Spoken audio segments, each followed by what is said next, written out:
Hello, is everybody hear me? Good. Hey, all righty. I see somebody is. Are we prepared for the hurricane? I suspect so. I don't think it's going to come too far inland. I hope not anyway. Excuse me. I believe we'll be all right west of Charlotte.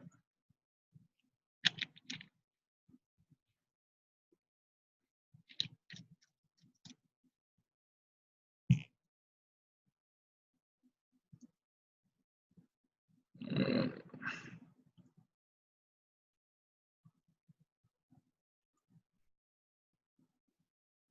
Mm.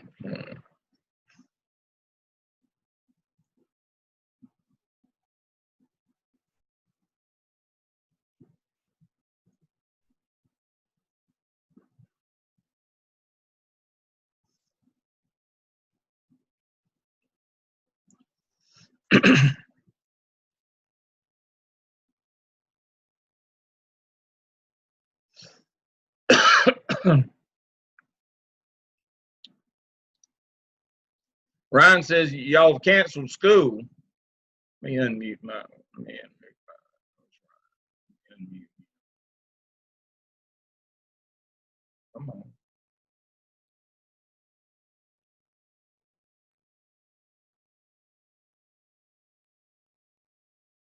Ryan, can you unmute yourself?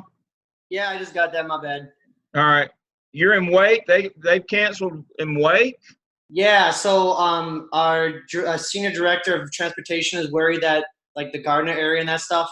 Since we're in tropical warm, that we get little power outage and flooding. So they're not going to take a chance since a lot of our kids are bused and transported throughout the county. So they tomorrow, and then they're thinking about Friday because they're more worried about the power outages because we have 170 something thousand students. So right percentage. So yeah, it's too difficult having.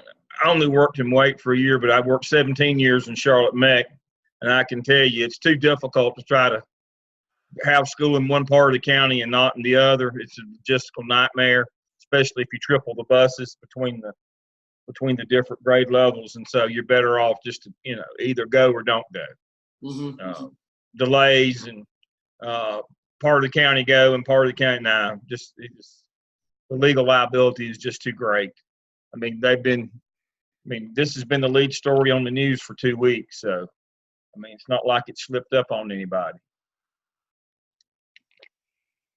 So, I can understand. All right, who we got with us tonight? I see we've got Dr. Barnes. Is Dr. Sumner with us tonight? Half of you have her as your coach. I guess y'all all knew that. And so she was with us last week. I didn't see her till the end, but hopefully, Dr. Sumner, if you're with us, you can join us. I'll catch you later on. I'll go ahead and get started this evening, make sure we're recording. Good evening. This is Dale Lamb Gardner Webb. Welcome back to Mels 603 for master students for the fall of 19. Hopefully, you're in the right place. We've got about 18 folks with us tonight. As always, we'll start with our weekly schedule of where we should be. All right, so for this week, the assignment was locate copies of your school emergency plans. I've read through all of those that came in both sections. You're doing an excellent job with those. I've responded back that I'm concerned that we're not doing enough active shooter training. That should be a part, and we should be running these drills, not just having plans and hoping everybody's going to follow them.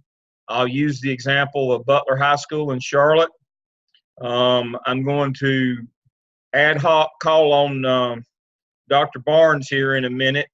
She may not appreciate this, but as some of you know, last school year there was a shooting at Butler High School where a student was killed. Well, that in itself is a tragedy, and nothing can ever make up for that. And that's an awful thing to happen. A young life is taken. But what happened after that was completely avoidable. The confusion, the panic, the terror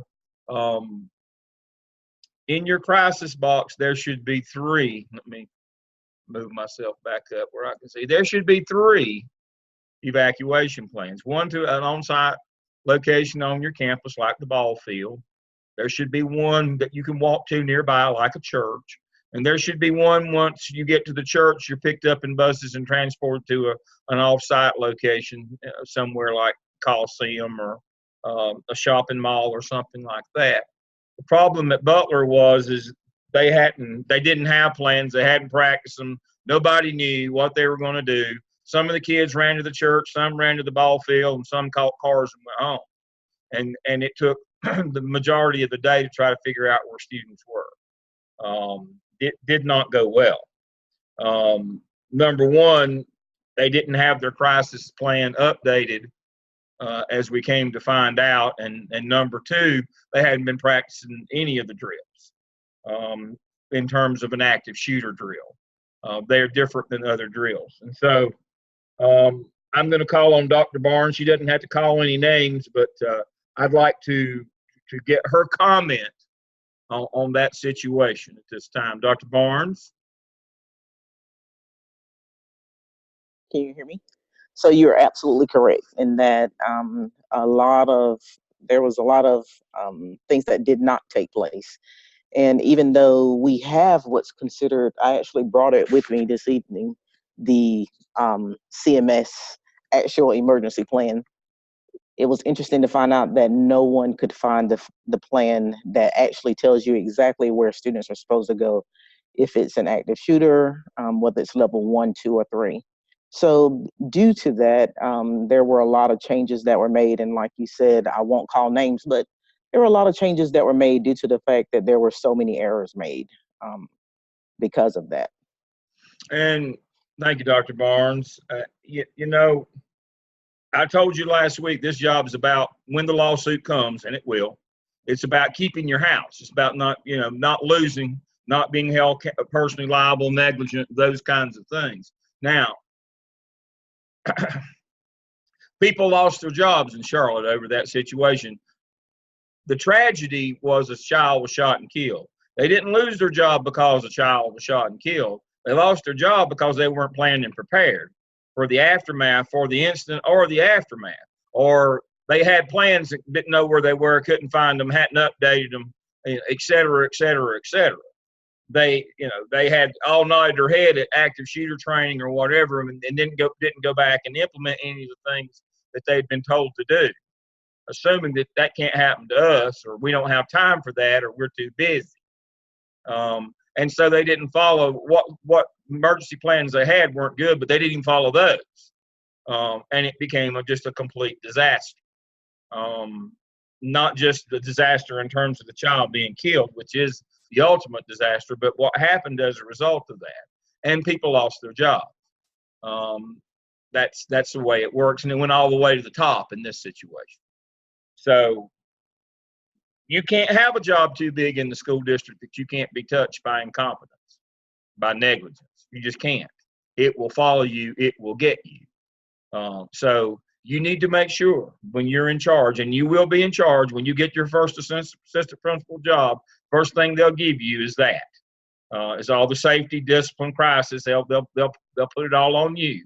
And you better make sure that it's where it's supposed to be, behind that front counter in the front office, that the attendance rolls are updated, that you've gone through all the training, that you conduct the drills in a timely fashion, that not only do you do your monthly fire drills, you do your twice monthly building walkthrough. And to that end, I have that document up tonight. This is a document that I created when I was in CMS that we used, an assessment inventory. When we were preparing for state audits in our buildings, this is what we used, and we encourage schools to use them for their twice monthly safety walkthroughs. You're going to do one of these. This is one of your activities this semester. Once you've found your crisis box and gone through it, I would suggest that you go ahead and use your audit inventory and get started on it. And it looks at everything in terms of the safety of your building. You and your custodian should use this thing twice a month and do your walkthroughs. You should be walking through with your custodian, if you're an AP, twice a month to make sure all these things are taken care of. And then document, you keep these forms. You can either do them electronically or you can do them hard copy. But I would keep a record of all those that I had done. Because if you have some kind of a disaster, especially a fire in your building, that's the first thing that the fire marshal is going to do is go back and check that you did this. Because everybody's looking to blame somebody. And the fire marshal's not wanting to take the blame for something going on in the building. And so they're going to check on you. And so this looks at your vehicles, your traffic. Do you have kids running between cars? Do you have cars on the bus lot? Both of those are if you have an accident, you're going to lose in court. Let me say that again. If you have kids running through cars, or if you have cars on your bus lot, no matter what caused it, if you have an accident, you're going to be found liable. That's called in the law foreseeability. Foreseeability, or what's known as the reasonable person standard. It used to be called in the old days the reasonable man standard. Now it's called the reasonable person standard. Would a reasonable person think that, hey, that's probably not good for kids to run between moving cars? Or, hey, that's not good to have cars on the bus lot with all those kids running around. A reasonable person would say that's a potentially dangerous situation. That's a disaster waiting to happen. And so when you go to court, you're going to lose that one. So you look at your bus lot, you look at your surveillance, your cameras, your access to get in the building. Do you have to be buzzed to get in? I went to a new facility last year down below Siler City. I don't want to throw dirt on anybody, but I went to this new facility that was designed to be completely safe. And the building it was tight as a drum. You had to, they had cameras on you. There's only one entrance point of the building. No students had to go outside the building. It was wonderful, except I could drive within 15 feet of the playground with no fence up and could have sat in my truck and done any number of things to hundreds of kids right there they only looked for the access inside, not understanding that if I'm an active shooter, I'm not going to worry about trying to breach that building, which was impregnable. I just drove out to the ball field. I drove right up and parked right at the ball field. And I was no more than 15 feet from children, and there was no fence there. That made no sense to me. Folks are going to find your weakest link. But those are the kinds of things. I wouldn't have allowed cars access out that far near the ball field. Or the playground, where I would not have done that. That's something that should have been noted in design, but it wasn't. You'd think that people would see that, why bother trying to break into the building when I can have access to hundreds of children right out here on the playground, and I can get as close to them as I'm drive right up, and then be in my vehicle and drive away. That concerned me. Exterior doors, are they always kept closed? Do we prop them open? All these kinds of things. Your classway, do you have communication? Are your panic doors always open during the day, and do they lock from the outside, or do people chain them down so they can get in and out? Fire extinguishers, chemical storage. Do we keep all of our chemical storage rooms locked? Do we keep the chemicals up off the bottom floor? Are they up on the shelf where they're supposed to be? Or is your crisis kit in the office? Is it complete? Are your fire evacuation plans? The visitors have to go through some kind of a gauntlet to get in your building. All these things, I want you to take this document and assess your building. And so make sure that this is the document that you use to assess your facility and see how your school does. So that's the introduction to one of your activities down the road. But you can go ahead and get started on it now. I don't think that one's due until not due until week 12, but you can go at any time you want to. Now that I've introduced it, you can go ahead and do that. I got the first of the week 2 discussion boards came in today. It was very detailed, excellent job by the person who did that. about all the protocol if you're involved in a field trip accident, except the very first thing. The very first thing you do in a field trip, and this is kind of a trick question, but if you read your law book, you'll understand. The first thing you do when an accident occurs is you call 911, period. Always. Never another option. You don't call transportation department first. You don't call public information. You don't call back to the school. You call 911 first. You do not want to be on the stand testifying as to why you delayed getting emergency responders to a bus accident. You don't know. I mean, kids may, the accident may be worse than you think it is. Kids may be hurt worse. Yes, you want to assess those kids and try to help any of them need, but the first thing you do is call 911. Always. People say, well, we don't want people to know and it'll be bad PR and all. It's not about PR. We're about saving lives here. We're about doing the right thing. We always call the police in the case of an accident. And then we have a protocol. Now, hopefully your district has a protocol for how to deal with this.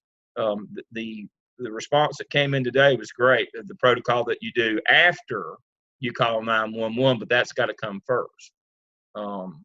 Many times there's a protocol for dealing with parents that arrive on the scene, and then media that, we don't speak to the media without permission from public information, but there's a policy in your district of how to deal with media and parents in these situations, which means you don't give them any information. You do not talk to them. There was an incident at a high school in Charlotte several years back. I don't know if Dr. Barnes was even there then, where we had a bomb threat at Providence High School, and they told all the parents, don't come. It's, we need to evacuate. And we had an employee that worked for us in the district. So I don't care what they said. I'm going to go get my child. Well, that was her decision to make, but it was our decision then to let her go. You will follow the protocols. She put everybody at danger. She broke through the police line and caused a big scene and had to be physically restrained. And but that's who she was. And so, if you do those kinds of things, you risk your career, your job when you do that. And you, on the other end, if you're the person inside the ropes, you risk your career, your job if you don't handle the protocol properly when there's an emergency at a building. And that protocol is you never speak to the press. You never give information to parents because you're not authorized to do that. So when you're involved in an incident, you call the police, and then you wait. Then you call public information, transportation, back to the school, and you await further instructions from them. That's very important if you'd like to stay employed. So this coming week, you're going to be doing examine the field trip. You're ended. The Principal's Guide to School Law, 3rd edition, 1st and 2nd chapters. Assess your school's safety plans, school and legal environment is what we're working on. And your task 1 for your OMA will be due at the end of this week, is also on Sunday. I got the first couple of those today. They were great. I have no complaints. I have one that had left a couple of things out, one appendices and one small section. I responded back to the student. They put it in, fixed it immediately. We went on about our bit. That's how it's supposed to work. If there's something missing, I will tell you. You simply put it in and go. That's what we're looking to do. And so thank you for those. I know Beverly got hers in today, and it was great. I'll just call her out here. I embarrass her in front of the group, but hers was great. As good as I've seen. And so that's what we're looking for. You know the process. There's Dr. Sumner. Welcome. And so, again, the process this semester, you have Dr. Sumner and Dr. Barnes. They'll work with you if you want that. You've got access to their clinical shells. If you want them to help you with your tasks, that's great. And if I need for them to help you, they will help you. And they're going to work with you as we get a little further into the semester and start generating some artifacts. They're going to help you with your competency folio. After we do our first case study, we're going to sit down and take some time to look at that competency folio and start with it. But I need for you to generate some artifacts through task 1 of the OMA to have to put in it. So it just won't be theoretical. So in week 4, after we do case study next week, we're going to sit and look at our competency folio and putting some of our artifacts that we generate through our work and our clinical work. We're going to generate those, just like the assessment inventory is a wonderful artifact to put in your competency folio. So some of these things that we generate will go into your artifact folio in that competency folio. These interviews that you do, these documents that you're uploading in your discussion boards, those are wonderful artifacts to go in there to show the work that you've done through this program. And so we'll do that in week 4. Now, let's talk about week 3. We're going to do our first case study. Everybody should be on a Zoom team. I want your Zoom teams to meet this week and do a quick and dirty PowerPoint where you answer the questions that I have for you in terms of the legal perspective of each of these cases, but also I have put under week 3 the lesson plan role of the principal with ethics. I've also put that under the case study 1 materials and drop boxes. And so I want you to answer these questions in your PowerPoint, and I want you to look at it also through and I've also reminded you of the duties and responsibilities of the principal. And here they are. I mean, this should help you, and you can do some case law as well. But make sure you understand these are the responsibilities that you have. And then through that lens, look at the case, plus any case law from your book, from your principal's guide, or any that you do on your own. You can go to Bulldog 1 and search cases. Now, everybody knows where Bulldog 1 is. That's under the library tab here in Blackboard. If you click library, it's going to take you straight to Bulldog 1. You can do legal research there. So you can do some case research. You can do your legal research. You can look at all the laws that govern your behavior as a principal. And then finally, I want you to look at the 4 paradigms of ethics: justice, care, critique, and profession. I want you to look at those 4 ethical paradigms. When you look at a case, we can't just look at the law. We also have to look at the ethics of what we're doing as well. As public school and private school, charter school, parochial school, church school administrators, you trade on your integrity, your competence. And if you lose the faith of the people following you, then they won't follow you. And part of that is your ethical concern, your ethical behavior. And so here are the 4 paradigms of ethics: justice, care, critique, and profession. And I've given you some key phrases for each of those. And so look at the case from the legal perspective, as well as look at the case from the ethical perspective. All right, so if we look at case study number 1, will Billy strike out?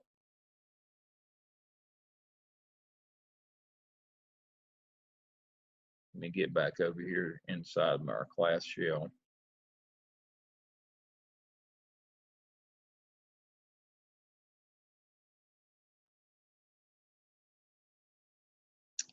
Will Bobby strike out? Again, I want to remind you, look at the standards of arbitrary and capricious. Due process means that we allow students to give their side of the story. We also don't give more punishment than fits the crime. That would be capricious. And we don't arbitrarily punish some kids and not others. So that's the standard that you're looking at here in this case. The teacher has decided, since Billy cheated, turned in his brother's work on a class assignment, that she's going to fail him for the year, making that class assignment count more than half of the course in terms of its weighting. She's made that one class assignment count more than half of the yearly grade, so that she can fail Billy for the entire year for cheating on a class assignment. Now, Billy's not denying that he cheated. That's not the issue. Billy's, from a family that's politically connected. That's not the issue either. The issue is due process. Does the punishment fit the crime? Who eventually, in the end, assigns grades to students? Is it the teacher or is it the principal? Look at 288 that I just showed you. The very first 115C 288A says who grades and classifies the pupil. That would be the principal. So knowing those things,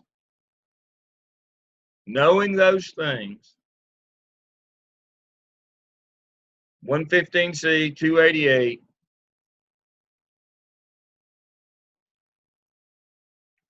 are duties, powers and duties of the principal.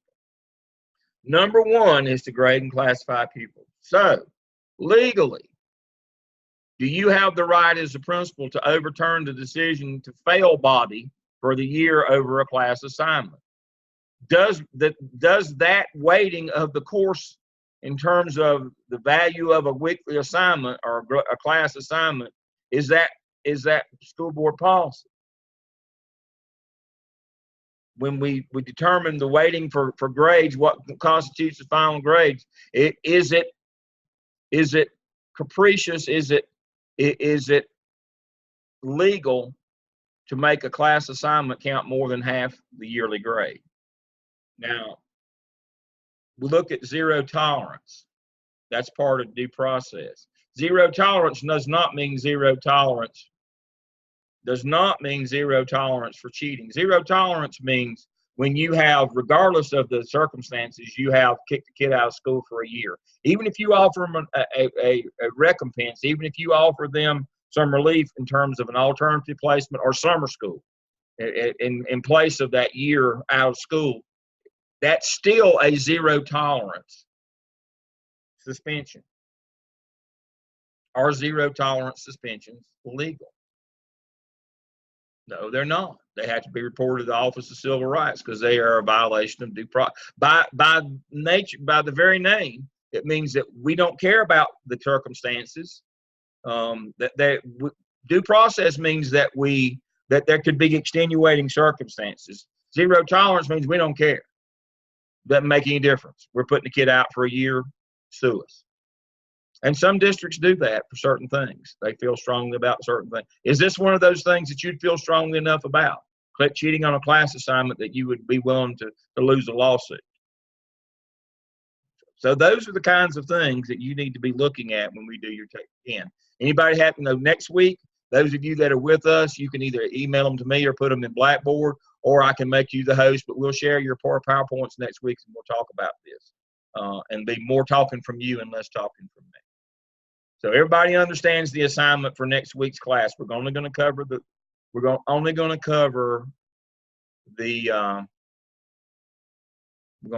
case study 1. And the questions again: what should the principal's course of action be? Be sure to address the issues of due process, substantive and procedural. Substantive is what is your process for disciplining kids, and then was it carried out? That's the procedure.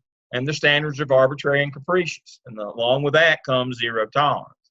Address the 4 ethical paradigms. Create as a team a short PowerPoint presentation. Doesn't have to be but a couple of pages. You'll have 15 to 30 minutes to present it. And then after next week's class, you write a half page or so written reflection about the case study process, whether it's the case itself or working with your team members or what you got out of doing case study 1. Reflect on that. Anybody have any questions about case study 1 that's due next week on Wednesday night at 7? Everybody's good? You can unmute yourself if you need to. All right. So that is all of our housekeeping. And so now I want to get to tonight's content. I just showed you the North Carolina General Statutes. That link is under 2. There are 545 statutes that deal with education in North Carolina, similar amount in South Carolina. It's all under General Statute 115C. They go from 1 to well over 500. But some of them have been taken out and some have subsets. So there's actually about 545.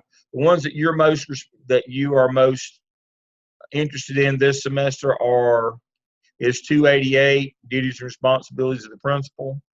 I've already introduced that, and let me go through it quickly with you. If you've not seen this before. So here's what you're responsible for as a principal: to grade and classify pupils.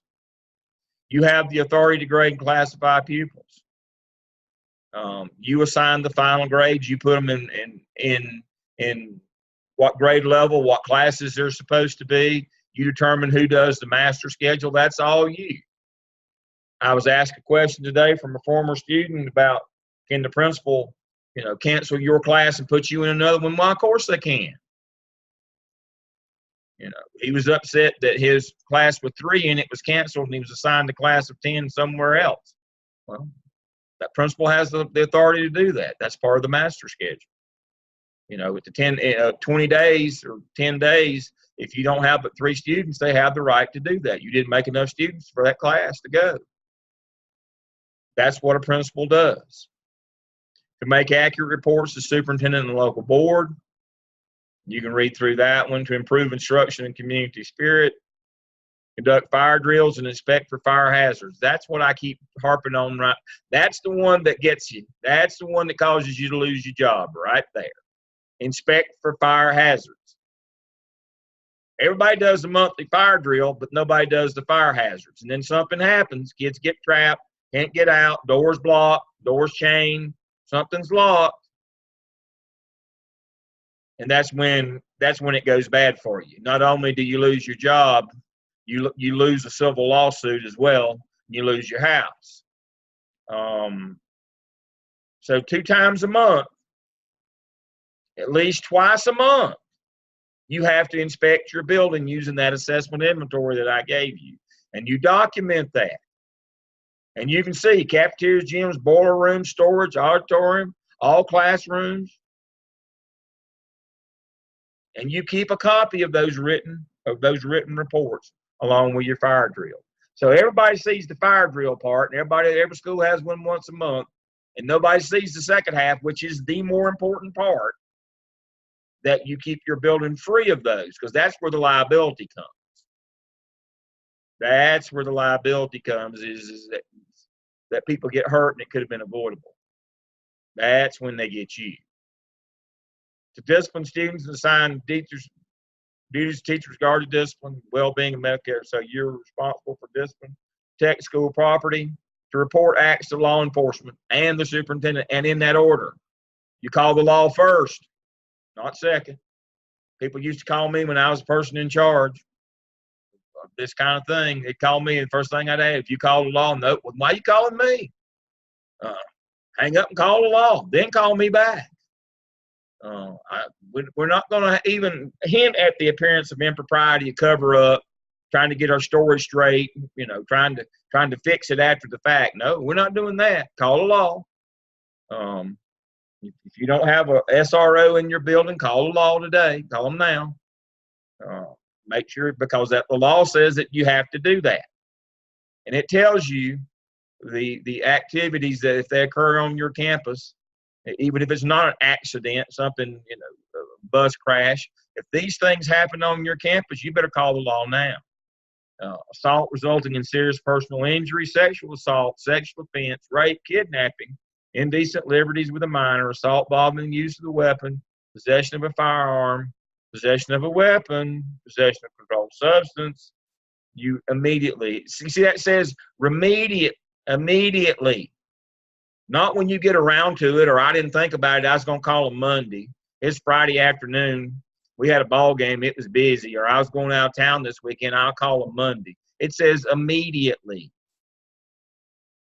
Law enforcement first, then the superintendent. And don't argue about school property. We had a principal one time had a student, again, unfortunate incident. We had a student at 2:15 when the bell rang in high school, went out and got in his vehicle, in his car, had a gun, shot and killed himself, committed suicide right there in the parking lot. And the principal argued he shouldn't have to report that because it happened after the bell rang. I can't help people that stupid. I really can't. It happened on school property. You have to report it. I know that counts against you as a persistently dangerous school, and we'll cover that later this semester. I mean, there's a penalty for reporting yourself. I'll be the first to admit. You can get yourself in a lot of trouble for reporting these things in terms of No Child Left Behind has two major sections. One says no child goes to a low performing school. The other says no child goes to a persistently dangerous school. And we have certain incidents that count against that total of 1 for every 200 kids per year. I've actually had principals dumb enough when we used to tell them you get 5 per 1,000 students. They say, "Oh, good thing we don't have 1,000 students." No, that's a ratio. That's not a number. You get 1 act for every 200 kids per year. If you exceed that threshold, if you got 600 kids and you have 4 incidents this year, you're in trouble. You go on a watch list. State comes and does an audit. If things don't get better, we get a new principal and a new staff. We're not ever going to bust kids. So the 2 options for the district are either to close that school and disperse those students, or restructure and let them go somewhere else, or let parents decide to go somewhere else, or restructure the existing school. We tried to let students go somewhere else one time. That went worse than persistently dangerous. We had one year at Cochran. They went on persistently dangerous. They made not the watch list. They made the list. And so the parents decided that they'd be busted J. Robinson down in Valentine. You can imagine how that went. It did not go well. And so that was the last time there was any busing involved. So after that, they just fired the principal and redid the staff after that. So this is about your job again. You say, "But Dale, you just said it. If I report this, I may lose my job. But if you don't report it, you may go to jail and lose your job." So it's kind of, I understand it's a rock and a hard place. But we're going to talk about antecedent behaviors later this semester as well.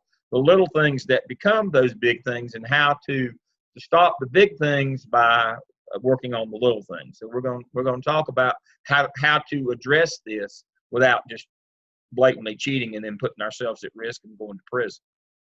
To make available school budgets and school improvement plans every semester. When I have you go find your school budget in this class, and you'll do that later this semester, and your school improvement plan, I get students say, "The principal says we don't give those out." Yes, you do. You most certainly do. The law says you have to.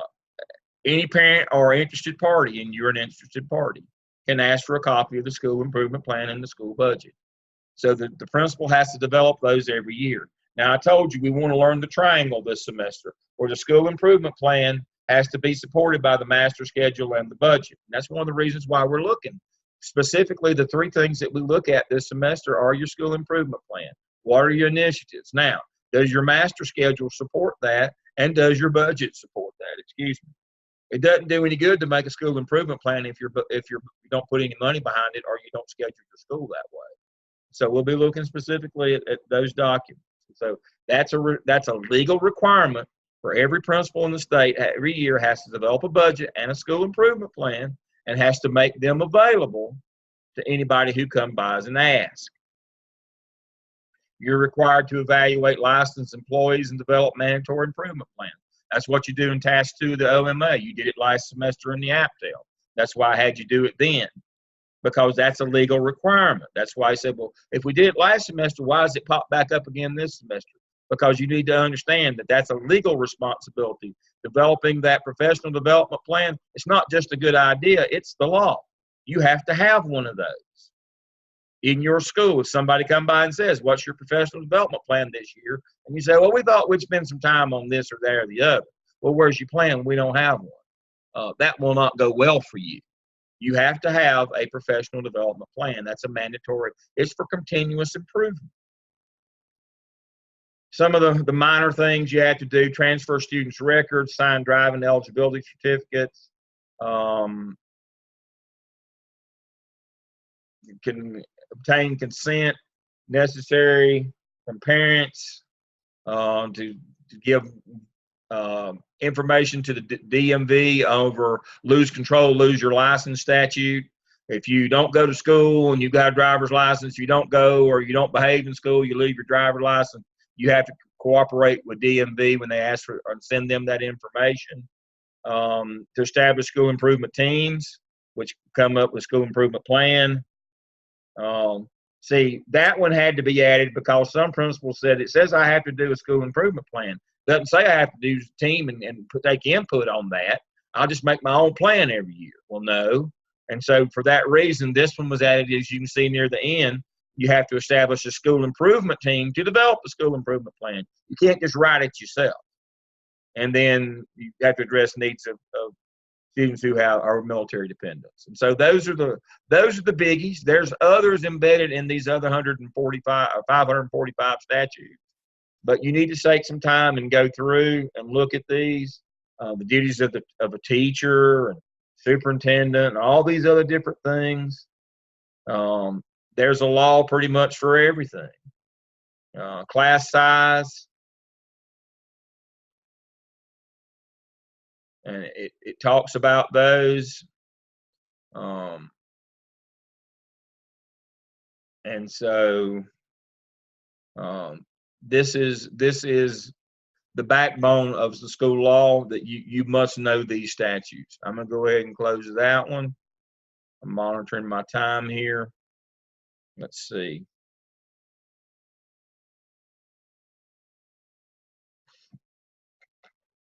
So here are the top 10 things that get you that we're going to cover this semester to kind of give you an overview of the course. Here are the top 10 things that people lose their job or their house over. As I told you, No Child Left Behind has 2 statutes.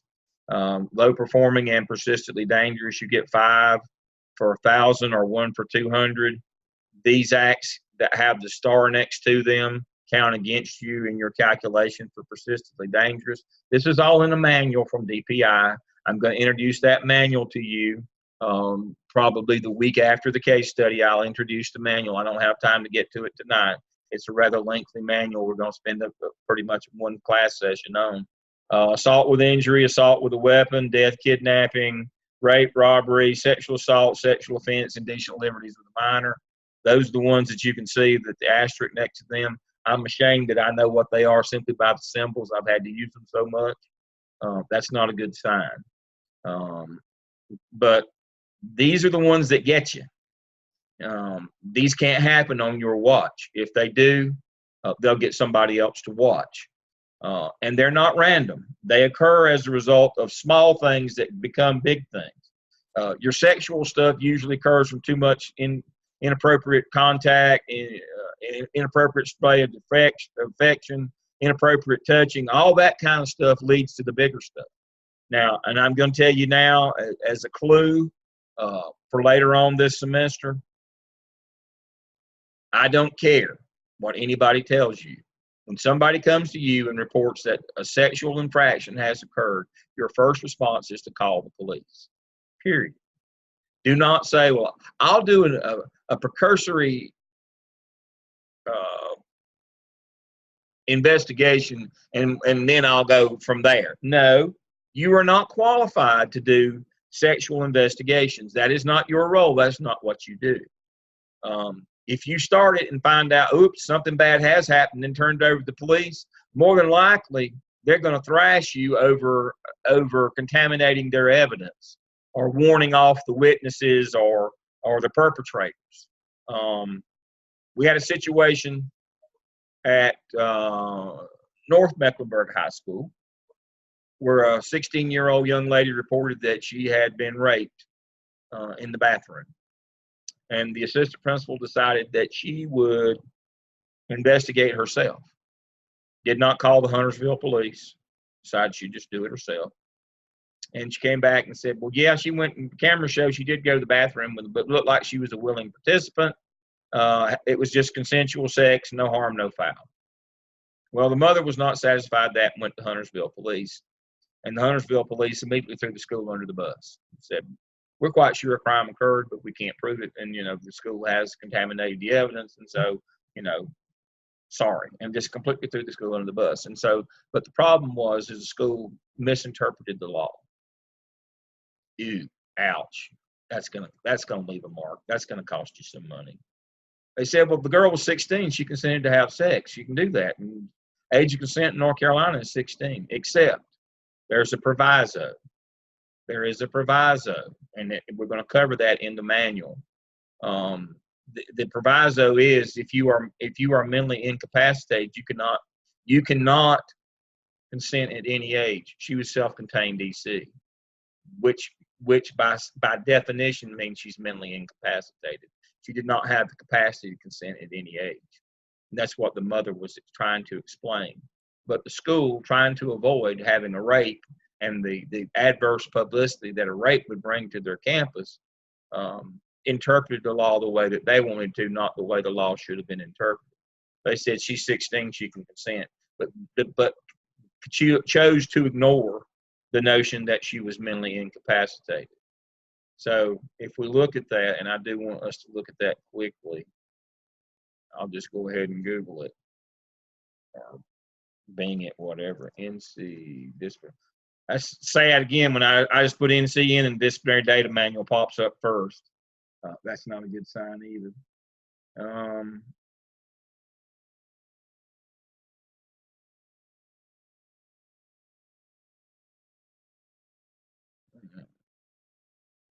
Obviously, this is not Google, so that didn't work. Let me go to another one.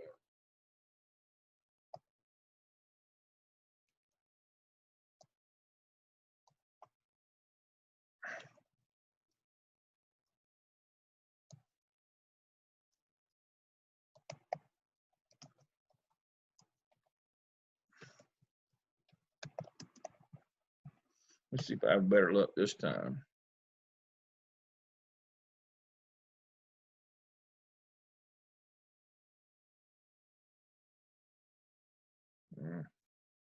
I'm not having any luck at all with that. I can fix this though.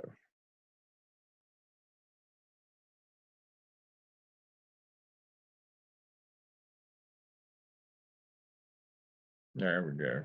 I have a link. Always have a backup plan. All right, so if we look in the back of this book, now I'm a Baptist, and this is a little embarrassing, so I'm going to try to be as gentle as I can here. In the back of this book, they've got the 16 acts of crime and violence. Not all of them count against you, but the ones that are starred do. They carry a PD designation. Salton, again, there they are. The ones that carry a PD count against you in that calculation. They all have to be reported to law enforcement. But look what it says right here. Any of these sexual offense, sexual assault, escape, another person is mentally disabled, mentally incapacitated, or physically helpless.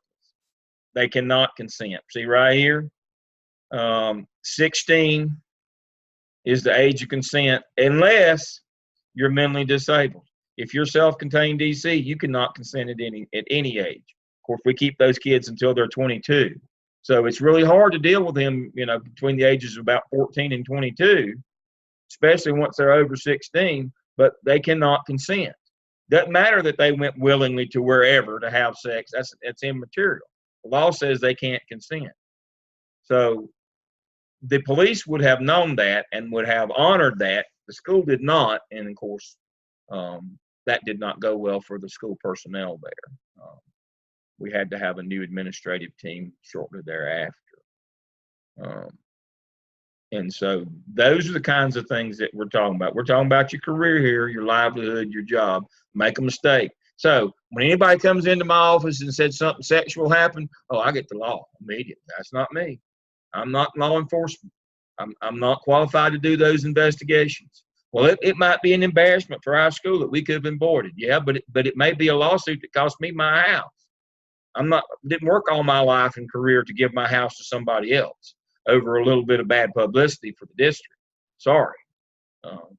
That's the way it goes. That's not an equitable trade. You kept them, away from a little bit of adverse publicity, but I lost my house. That doesn't seem like a fair trade to me. So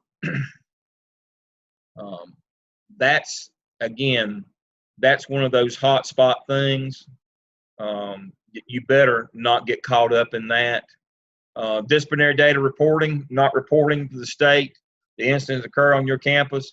Again, not going by the manual and interpreting, well, if I didn't suspend a kid, I don't have to tell anybody. No, we report incidents, not outcomes. Suspension's an outcome. You got to get that in your mind now before you start. When you're processing discipline, it all has to be, I don't care, there's nothing that happens in a school that doesn't have to be reported to the state through Power School. What you do to them, the state doesn't care. That doesn't matter. Data collection is organized around incidents, not outcomes. The manual tells you that. And so it won't do you any good. And it tells you that early on in this manual. Again, we'll spend more time with this. But these are the things that will get you. Allows them, and also since 2014, we do our civil rights reporting through this collection as well. So everything's got to go in there. See, it says disciplinary data reporting is organized around incidents, not outcomes, not consequences. We don't care. And it tells you right here. It says that you have to report this stuff, everything that has to go in. This Department of Public Instruction interprets policy from state board and law from General Assembly and tells you what you have to do. That's pretty handy. That's a good thing. And here's all the stuff. And it tells you right here that since 2014, DPI took over. We used to have to do this separately. I used to have to keep this in CMS. But now it's done through Power School. I don't have to do it separately. Wouldn't have to do it separately. So that means everything that happens, doesn't matter if it's an act of crime or violence, doesn't matter if it's against the law, everything that happens in school has to be reported now, period. And if you don't, put it in Power School, or if you underreport. That was the thing that always used to drive me crazy, was underreporting. We had a situation at one of the middle schools where a lot of bad things were happening on the bus. I mean, sexual bad things were happening on the bus. And they said, well, we put it down as bus misbehavior. No, bus misbehavior is jumping seats on the bus, standing up while the bus is moving, not rape and sexual offense. That's not bus misbehavior. That's rape and sexual offense. They intentionally underreported until the parents went to the media and barbecued us all. The parents said, we're not going to continue to deal with this. There was a language barrier. It was an issue, but they'd had enough, and they went to the media and come to find out the school was underreporting intentionally. That's the kind of thing that will lose you your job immediately, and you hope that's all that happens to you. So those are the biggies up front that you're going to get God on. Too many violent incidents happening on your campus, not reporting what does happen on your campus. Those kinds of things will get you in terms of discipline, due process, processing discipline in your building. Moving on, the list of hot spots that we'll cover this semester more in depth. Prayer cannot be staff-led or mandated. It must be student-led or not. I don't care how many of these groups that cheer you on. Yay, they're having power. The lady that was denying marriage license to gay people came out last week that she's already been sued and lost. She's going to be sued again now civilly, that she can be sued as an individual. And those people that cheered her on, those politicians, yay! I'm guessing they're not going to pay her light bill or going to pay her mortgage or find her a place to live when she loses her house. I appreciate your support for prayer and Christian groups in school. I stand there with you. But as a professional staff member of a school, your job is to follow policy and law. And policy and law says that you can't be leading prayer in school. And if the school board, who are elected officials, decide to do that, that's on them. They have the protection of being an elected official. You do not. And if you do these things, it will cost you.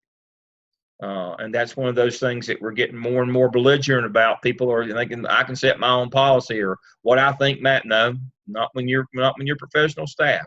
Your job is to carry out law and policy, not make it or not comment on it or be in that political realm. And that's become an issue lately. Again, duly elected officials have protections that you don't have as professional staff. Student dress and publications can be regulated to avoid school disruption. I've told you the story. When I was a high school principal, I had a male who wore dresses. I did not send him home. I did send him home, but not because he was wearing a dress, but because his dress was too short. Yeah, the girls complained they couldn't wear him that short, so he couldn't wear him that short either. You can regulate those kinds of things. His dress was too short and causing a disruption. That he was wearing a dress was okay, just he couldn't wear a short dress. Student publications, especially if they're derogatory, if they say defamatory things about other students or bully them or say bad things about staff, you can regulate those publications. There's been a rash of those kind of things, especially on social media lately. You do have the right to take action against them. Cyberbullying, we're going to cover that this semester. You can act upon cyberbullying. Doesn't matter where it happened. For some reason, people think that the cyberbullying statute was repealed. It was not. The only thing that was amended in the cyberbullying statute was if you're in a Twitter war with somebody and they start winning and you say, "Whoa, they're bullying me," that you can't claim bullying if you're just because you're losing the Twitter war.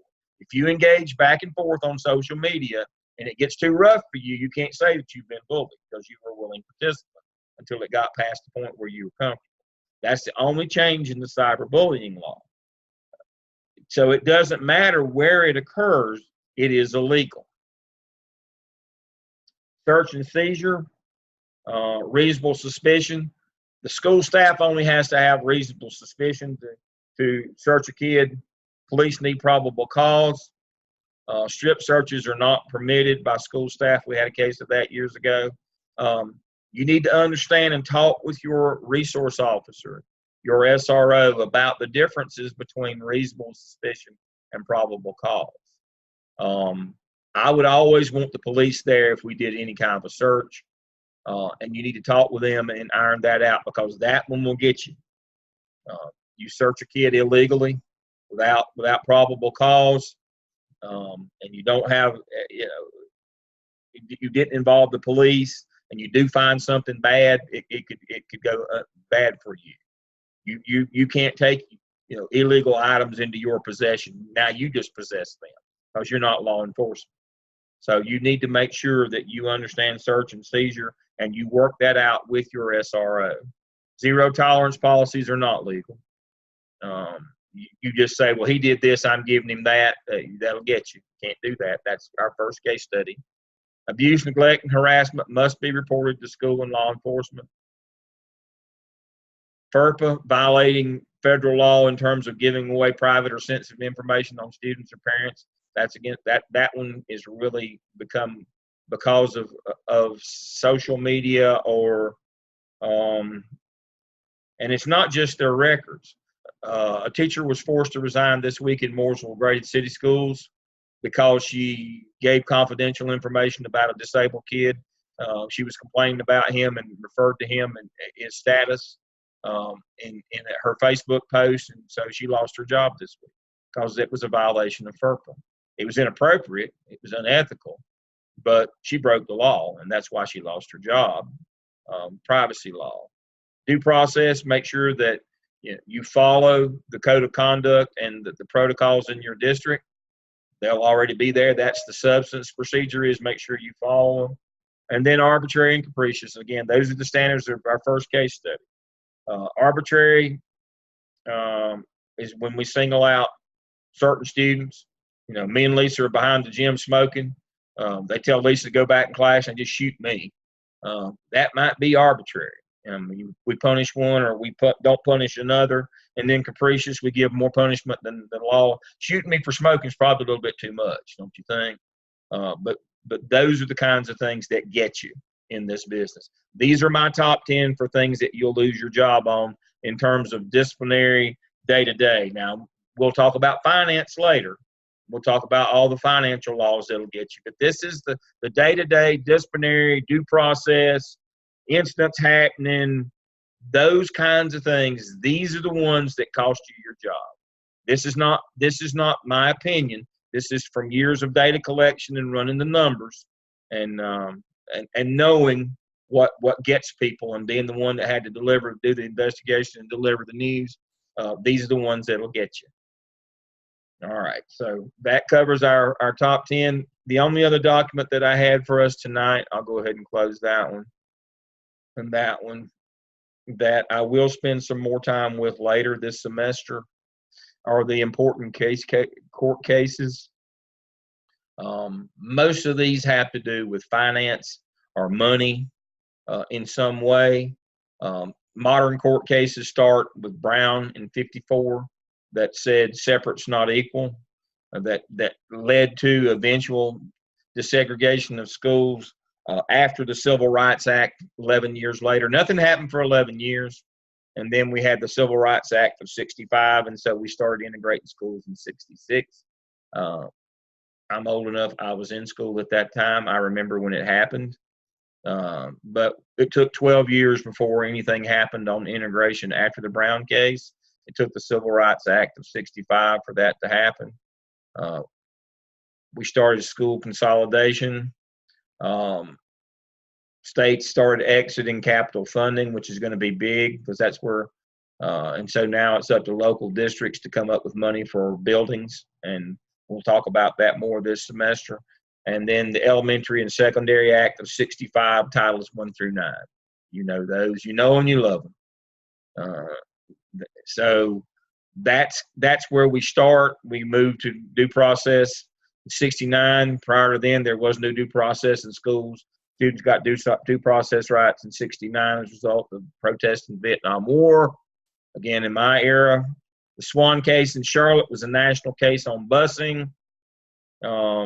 We'll talk about it and its reversal 30 years later and what it did to Charlotte in terms of resegregation. All the Ed amendments of '72 that reaffirmed Titles 1 through 9. Big change in '94. We had the first special ed law where special ed. I didn't go to school with special ed children. They didn't get legal protection until 1974. Robinson case upheld all of the acts, the elementary and secondary acts from '65.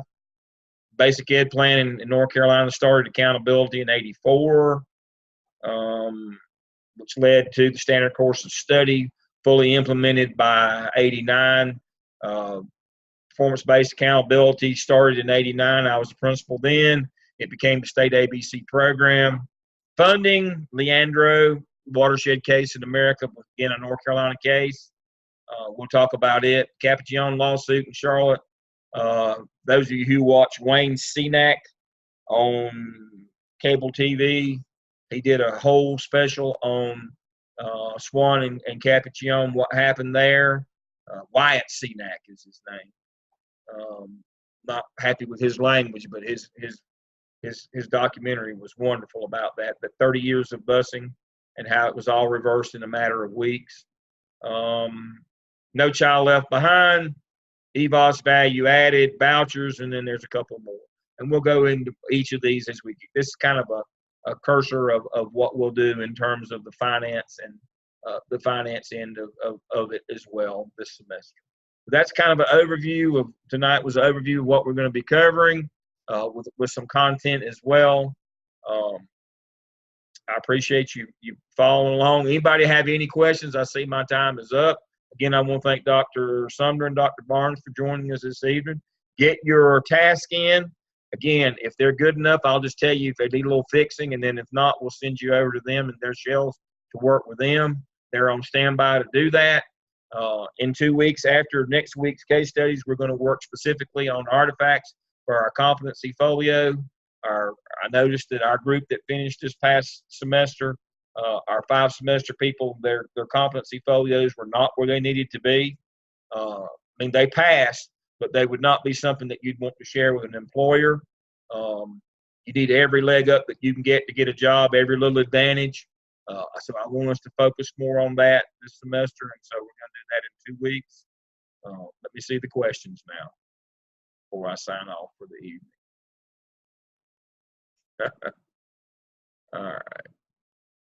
All right. If nothing else, I thank you for joining me tonight. Next week, y'all are going to get to do a lot of talking. I'm really excited about our first case studies I love these, and I love the learning that comes with them. Do some case, do some casework on these. Spend a little time with them. Look at them. This first one, I've kind of given you a lot of information, and I won't do that with the second one. I'll let you see how you do on your own. But I appreciate you being with me tonight. Thank you for choosing Gardner Webb as always, and I'll see you again next Wednesday at 7, and we'll do case study 1. Everybody have a good week. Thank you.